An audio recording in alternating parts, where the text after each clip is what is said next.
Recording in progress.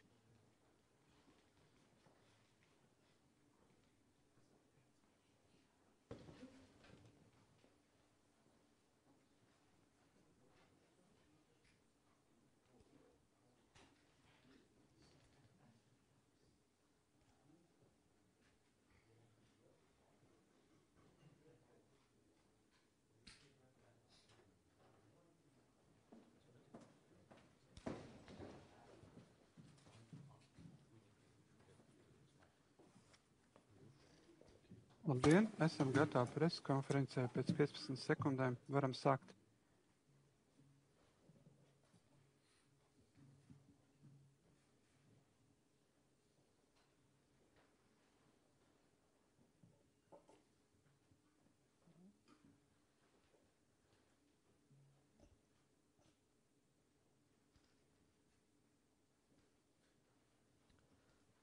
Labdien, cienījamie preses konferences dalībnieki! Sākam preses konferenci par Latvijas un Lietuvas premjerministru tikšanos. Mediju pārstāvjiem būs iespēja uzdot interesējušos jautājumus pēc amatpersonu paziņojumiem. Lūgums rēķināties ar to, ka jautājumu skaits būs ierobežots, ņemot vērā preses konferencei atvēlēto laiku. Lūdzu vārds Latvijas ministru prezidentei Evikai Siliņai. Premjerministra kungs, man ir prieks jūs sveikt pirmajā vizītē Latvijā. Jāatzīst jau, ka mēs jau koordinējamies, attālināti, viens ar otru sazvanoties un sarakstoties, jo šodienas apstākļi un ikdiena ir tāda, kas prasa jau saziņu kopš brīža, kad premjerministrs tika ievēlēts savā amatā. Šī nav pirmā reize, ka es varu teikt, ka Latvija un Lietuva ir labi kaimiņi, partneri un sabiedrotie, bet, kā šodien teica Lietuvas premjerministrs, tāda sajūta arī kā radinieki esam. Ļoti daudz ir kopīgu lietu, kopīga vēsture un arī noteikti kopīga nākotne. Mums vienoti ir jāstrādā noteikti arī pie tā, lai mūsu valstis un iedzīvotāji būtu droši un varētu dzīvot labklājībā. Mūsu šodienas sarunu fokusā ir 4 galvenie jautājumi – drošība, atbalsts Ukrainai, Eiropas Savienības darba kārtība un, protams, ciešāka Baltijas valstu sadarbība, īpaši arī Rail Baltica jautājumā, kas vieno visas 3 Baltijas valstis. Iesākumā vēlos uzsvērt, ka Latvijai un Lietuvai ir vienots arī skatījums uz transatlantisko attiecību nozīmi, Eiropas drošību un atbalstu Ukrainai. Mēs turpināsim mūsu ciešo sadarbību Baltijas, Ziemeļvalstu un citu reģionu valstu starpā. Turpināsim arī aktīvi runāt kopā un atsevišķi ar Amerikas Savienoto valstu partneriem, skaidrojot mūsu reģiona kopīgo nostāju. Mēs lēmām, ka tā kā arī Lietuva, arī Latvija ir jau lēmusi palielināt savus aizsardzības izdevumus, tad mēs arī kopīgi Eiropā aizstāvēsim lielāku aizsardzības spēju attīstību, kas, protams, nozīmē gan lielāku finansējumu, gan ieguldījumu aizsardzības industrijā. Gan Latvija, gan Lietuva sniedz Ukrainai atbalstu 0,25% apmērā no mūsu IKP, un tas ir tikai militārais atbalsts. Protams, mūsu sabiedrība, iedzīvotāji, aktīvie uzņēmēji sniedz vēl papildus atbalstu Ukrainai, un to dara arī Lietuvas sabiedrība. Mēs sniedzam apmācību Ukrainas karavīriem un arī līdzsvarojam dronu koalīciju. Domājot par drošību, tātad esam apņēmušies palielināt arī nacionālos aizsardzības budžetus. Mēs šodien arī pārunājam, kas varētu būt tie avoti, lai mēs varētu arī šos mērķus sasniegt, bet skaidrs ir viens, ka mēs darīsim visu, kas ir vajadzīgs, lai nodrošinātu mūsu iedzīvotāju drošību. Un, ja tas būs Eiropas budžeta deficīts, tad tas ir ļoti labi. Mēs kopā arī iestāsimies turpmāk, lai šis budžeta deficīts Eiropā tiktu panākts, lai atkāpes no budžeta deficīta būtu, bet ne tikai. Mums ir vajadzīgi arī daudzi citi instrumenti, kas varētu visu Baltijas valstu un kopumā Eiropas drošību arī stiprināt un nepieciešamo finansējumu nodrošināt. Un mēs noteikti vēlamies, lai šie lēmumi būtu pēc iespējas ātrāki. Mēs pārunājam arī to, ka beidzot mēs esam brīvi no Krievijas un Baltkrievijas elektrības, Un Brels tātad ir ļoti labi īstenots veiksmīgs projekts, kuram, protams, bija garš sagatavošanās periods, bet liels paldies mūsu lietuviešu kolēģiem. Viņi bija arī tādi, jāsaka, uz priekšu dzinēji šim projektam, lai viss notiktu un lai mēs tiešām izdarītos pēc iespējas ātrāk. Skaidrs, ka visās 3 Baltijas valstīs turpināsies aktīvais darbs pie Rail Baltica projekta īstenošanas un pārunājam arī ar Lietuvas premjeru, kas būtu tie nākamie soļi, lai mēs samazinātu izdevumus, projektu pārvaldības uzlabošanu un labāku Baltijas valstu institūciju koordinēšanos. Un mēs jau bijām vienojušies iepriekš, ka arī premjeru līmenī mums būs tāds kontaktpersonas, un mēs turpināsim arī šādi arī premjeru līmenī turēt stingru roku šī projekta, lai arī attiecīgie ministri zinātu, ka politiskā griba 3 Baltijas valstīs premjeru vidū ir tieši tāda, ka projekts ir jāīsteno, jāparāda progress, bet arī jāsamazina izdevumi. Drošības jomā pārunājam arī NATO sabiedroto militārās klātbūtnes nozīmi mūsu valstīs un to stiprināšanas iespējas. Latvijā nesen ieradās vairāk nekā 500 Zviedrijas karavīru, pievienojoties jau citu 13 NATO valstu karavīriem. Kanādas vadībā Latvijā uzturas aptuveni 3500 NATO valstu karavīru. Mēs neesam vieni, sabiedrotie ir kopā ar mums. Darām daudz nacionālo aizsardzības spēju stiprināšanā un pie mums ir liela NATO militārā klātbūtne. Apspriedām arī galvenos uzdevumus Eiropas Savienības ietveros. Mūsu interesēs ir steidzama papildus finansējuma novirzīšana Eiropas drošības stiprināšanai, kā jau es minēju, un viens no prioritāriem jautājumiem arī tumākajos mēnešos būs sarunas, kas parasti nav vienkāršas par Eiropas Savienības daudzgadu budžetu. Mēs noteikti strādāsim kopā ar Lietuvas un Igaunijas kolēģiem, lai panāktu gan katrai valstī atsevišķi, gan Baltijas reģionam kopā labāku rezultātu. Esam vienisprātis, ka jāturpina stingra politika, sankciju politika arī pret Krieviju, jāvēršas pret Krievijas ēnu floti un jāpaukstina importa tarifi no Krievijas un Baltkrievijas. Mēs visi atceramies līdzinējos gadījumus Baltijas jūrā, tikai kopā koordinējoties, parādot arī mūsu spēju gan politiski pielemt, ka mēs ciešāk sadarbosimies, gan arī praktiski strādājot kopā, mēs ļoti ātri spējam arī identificēt vainīgās personas, kas sabojāja Latvijas-Zviedrijas kabeli Baltijas jūrā.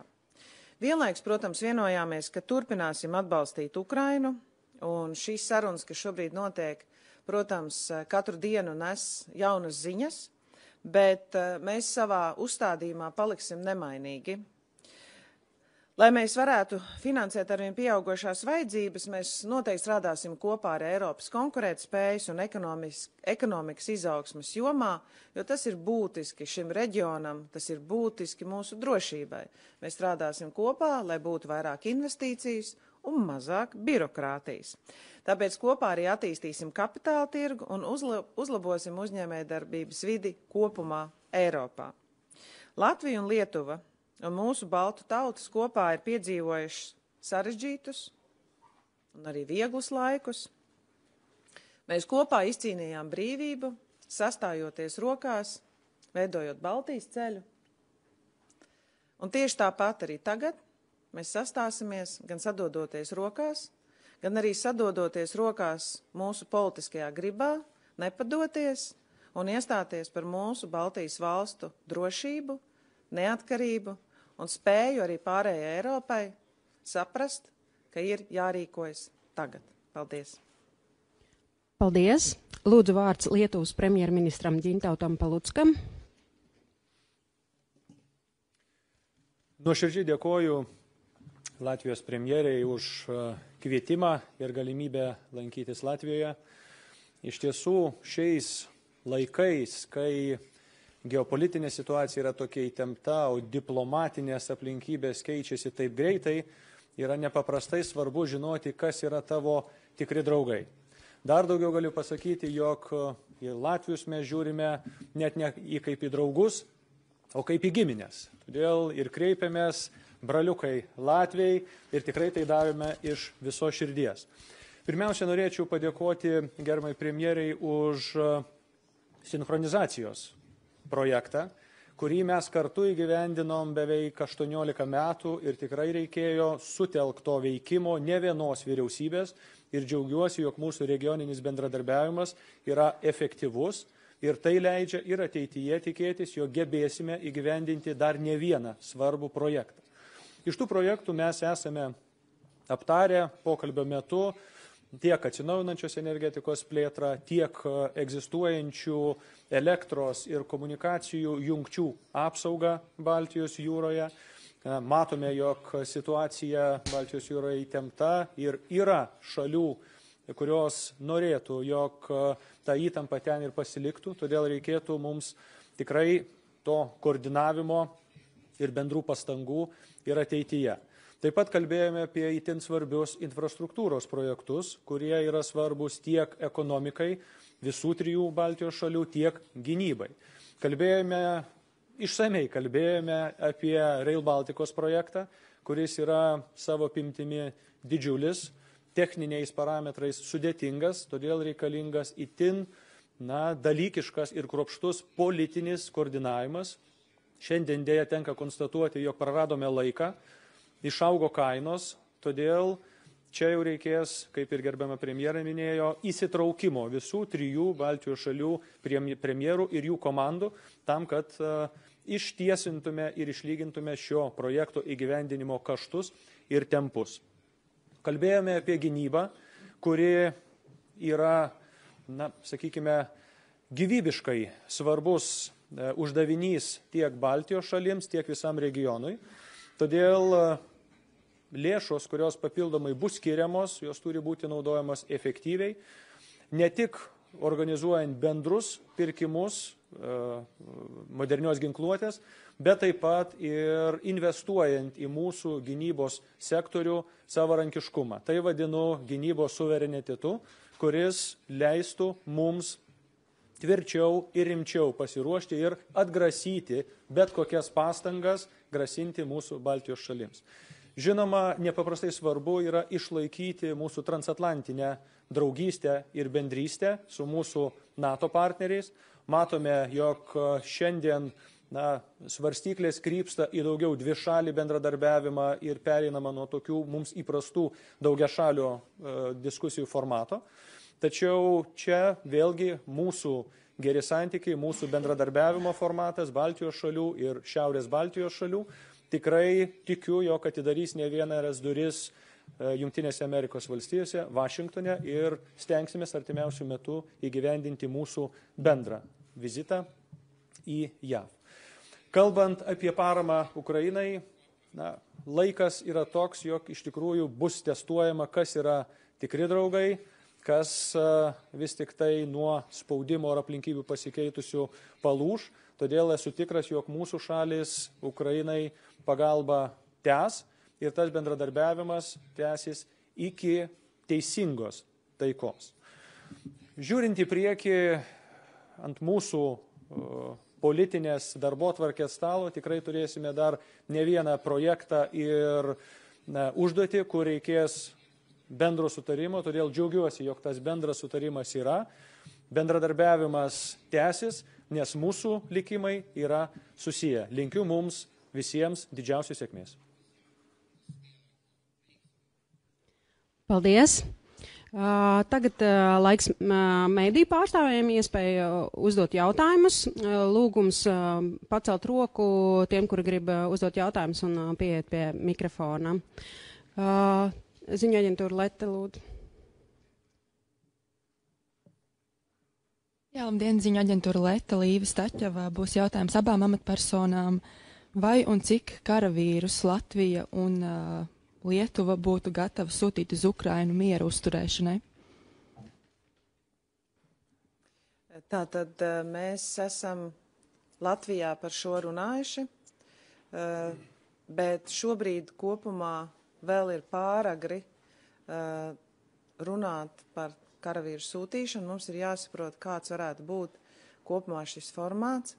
Līdz šim skaidrs, ja tas būtu NATO ietvers, tad tas ir vieglāk izdarāms, ir skaidri arī, kāda ir šī komanda struktūra, kas vada šādus spēkus. Ja tas nav NATO ietvers, tad, protams, tā ir cita situācija. Jāsaprot arī, kādas varētu būt mūsu karavīru drošības garantijas, kā es arī vakar skaidroju preses konferencē. Tā kā mēs kopumā Latvijā esam šo diskutējuši arī ar militāru personām, mums apmēram tā situācija ir skaidra, bet tā kā kopumā vēl Eiropas līmenī, transatlantisko partneru līmenī notiek daudz diskusijas, šobrīd vēl vienkārši ir pāragri runāt par konkrētu skaitu, jo tā situācija var arī mainīties, mainoties tam ietveram. Ja tas nav NATO, vai tas ir NATO, vai tā ir labās gribas koalīcija, vai tas ir kāds cits formāts. Bet kopumā arī vakar, tiekoties Parīzes formātā, mēs pārunājām dažādas iespējas, un man jāsaka, ka, protams, kad MB8 reģions, tā skaitā mūsu Lietuvas kolēģi, mēs visi esam jau gana gatavi rīkoties arī dažādiem scenārijiem. Iekšēji mēs esam arī valdības līmenī dažādas scenārijas pārunājuši.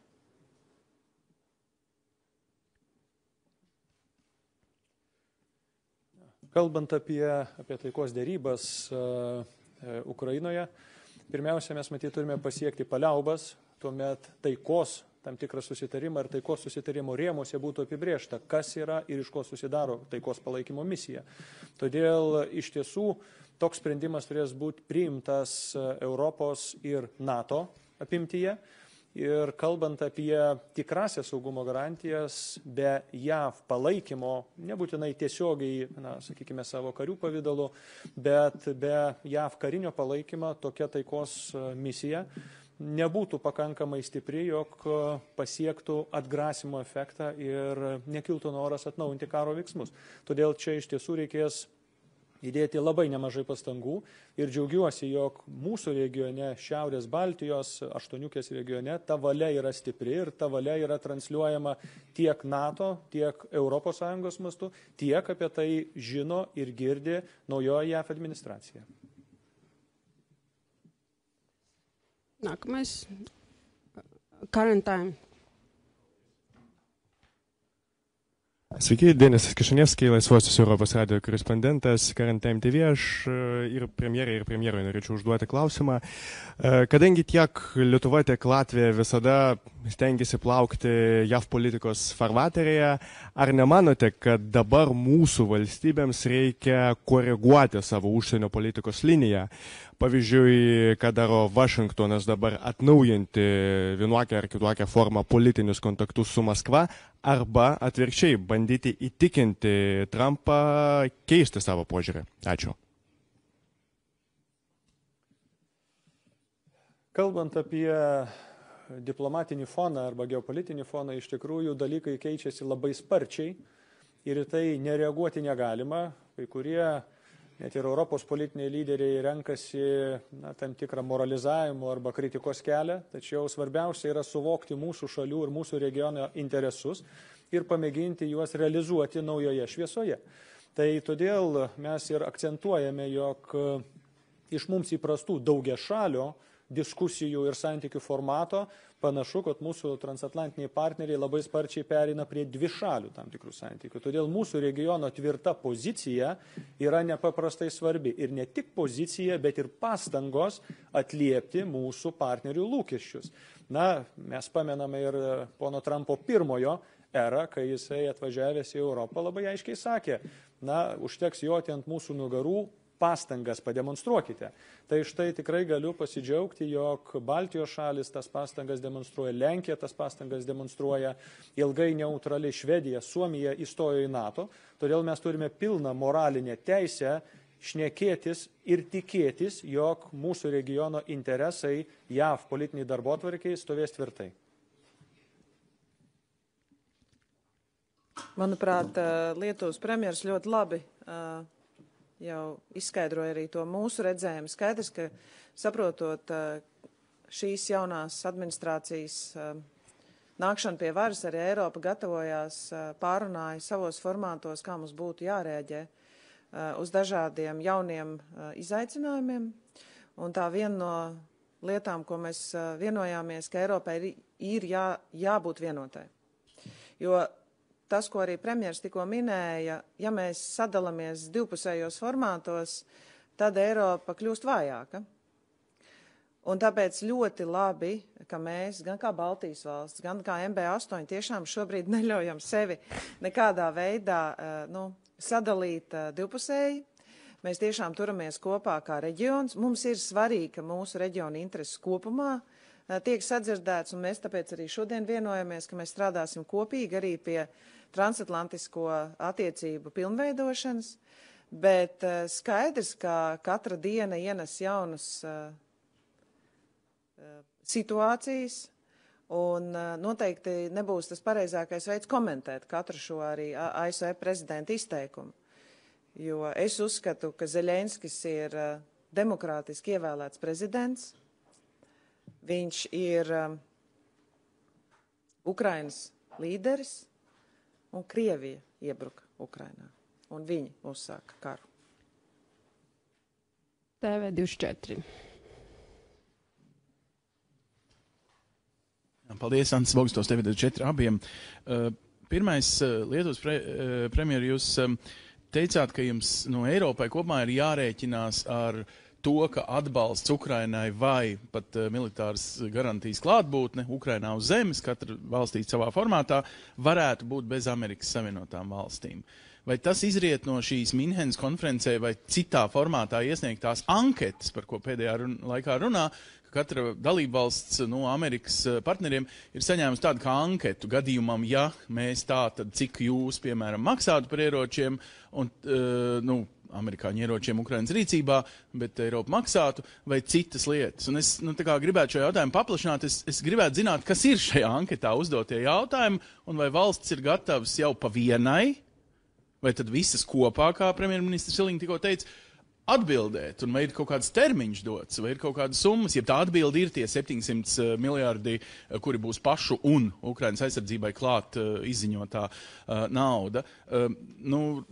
Tas kļūst arvien neskaidrāk, vienkārši vai jūs cik tālu varat mums viest skaidrību? Paldies. Es domāju, ka skaidrs, ka mēs apzinām dažādus riskus un dažādus scenārijus. Un mums ir arī jāapzina scenārijs, vadoties tiešām no gan Minhenes konferencē dzirdētā, gan arī šīm anketām, cik varētu būt vajadzīgs vēl papildus Eiropas resursus, ja gadījumā Amerikas Savienotās valstis kaut ko dara savādāk, bet tas nekur nav šobrīd tā konkrēti arī teikts. Bet mums ir šobrīd uzdevumi daudz uz galda, jo Eiropa viennozīmīgi uzskata, ka nevar sākties miera sarunas un nevar tikt pārtraukta šī militārā Ukrainas spēja aizsargāt sevi, tāpēc viņiem ir vajadzīga palīdzība. Un Eiropa kalkulē, vakar arī pārunājām ar kolēģiem Parīzes šīs sanāksmes laikā, tieši es arī teicu, ka man ir svarīgi saprast, ja 1/3 šobrīd dod Eiropa, ja 1/3 dod Ukraiņi paši, un ja 1/3 vairāk vai mazāk ir Amerikas Savienotās valstis, mums ir jākalkulē dažādi scenāriji. Bet nav tā, ka mēs to nevaram izdarīt. Tāpēc es domāju, gatavība dažādiem scenārijiem liecina par mūsu spēju tiešām domāt šobrīd ātri, kalkulēt, meklēt avotus, meklēt risinājumus. Jo es domāju, ka Eiropai ir jāspēj parādīt sava, jebkurā gadījumā pozīcija, ko mēs esam teikuši, ka mēs iestāsimies par Ukrainu. Un tas mums arī jāpierāda ar darbiem. Parama Ukrainai tikrai nenutrūks, nes tai būtų šalies išdavystė. Mes esame ištikimi partneriai ir draugai ir parama tikrai tęsis. Kalbant apie gynybos industriją arba ginkluotės įsigijimus, vėlgi turime matyti ir tam tikrą efektyvumo klausimą, nes kai kuri ginkluotė gali būti labai sėkmingai gaminama ir mažesnėmis gerokai kainomis pačioje Ukrainoje, nes per pastaruosius metus savo gynybos industriją šalis yra išvysčiusi labai rimtai. Todėl, kalbėdami apie išlaidų apimtis, jos gynybai tikrai turi didėti.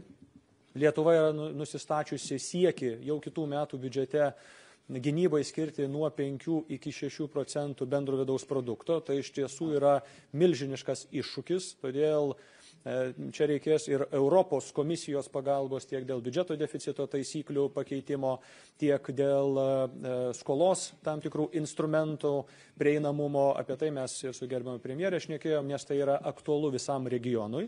Tačiau, kalbant apie įsigijimus, mes turime pasiūlymą ir toms pačioms Jungtinėms Amerikos valstijoms. Tai darykim gynybos industrijos verslą, atidarykit čia fabrikus, mes pasiruošę kartu investuoti į gynybos pramonę, gaminti modernę ginkluotę ir užtikrinti, jog jos dalis bus iš karto įsigijama mūsų reikmėms, o dalį bus galima eksportuoti. Kaip JAV prezidentas mėgsta sakyti, let's make a deal. Jā, es tikai varu papildināt, ka mēs noteikti atbalstam militārās industrijas attīstību Eiropā.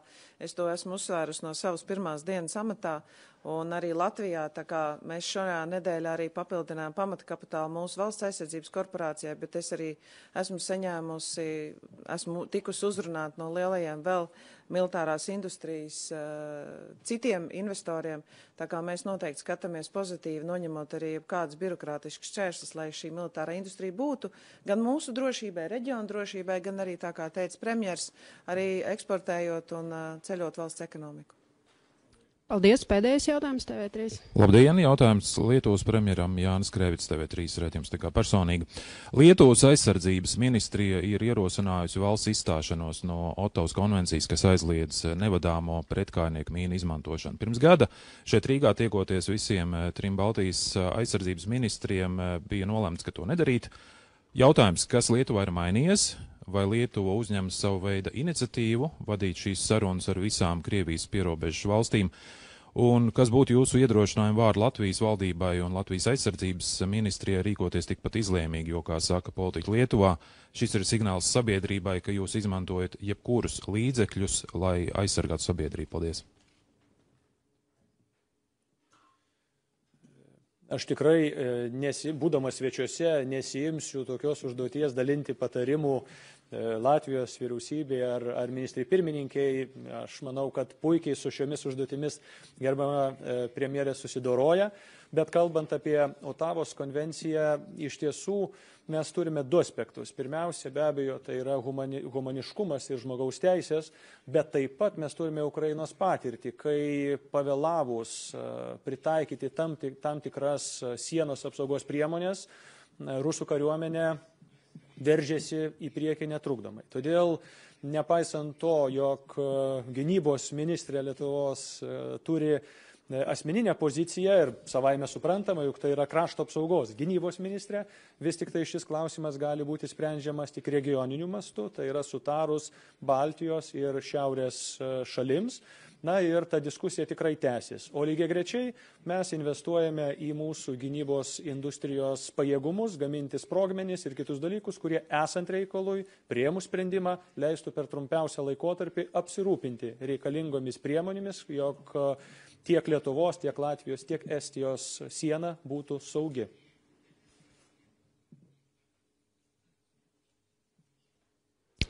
Paldies! Līdz ar to preses konferences paredzētais laiks ir pagājis, un preses konferences slēdzam. Paldies par uzmanību un dalību.